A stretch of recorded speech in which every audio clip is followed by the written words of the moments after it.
अब घरमा डम्फल छैन, पैसा छैन, के गर्नु। फिट रहनको लागि घरमा गयो भने गर्नै पर्यो। घरमै गर्दा पनि एउटा इँटाको बदले पनि सोल्डर निकाल्न सकिन्छ। अब कस्तो तरिका हो होइन, इँटाबाट पनि सोल्डर निकाल्न सक्छ। 3-4 स्टेप छ, यो आधा लिने, 1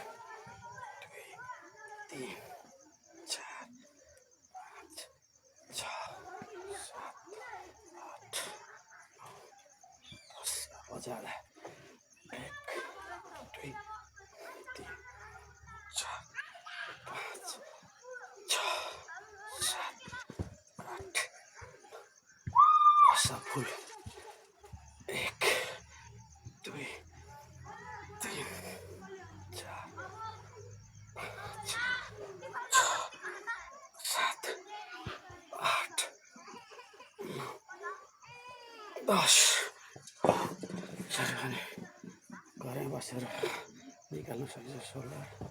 त्यतिको त्यो सोल्डर निस्किन्छ घरमै गर्दा पनि। गऱ्यो भने चाहिँ पनि हुन्छ, गर्नु सक्नु पर्यो, निस्किहाल्छ है। त्यतिको मिहिनेत गर्दैछु घरमै बसेर। 6 प्याक ननिकाले पनि यत्तिको चाहिँ गरिन्छ। ट्राई गर्नु होला, घरमा पनि भन्छ।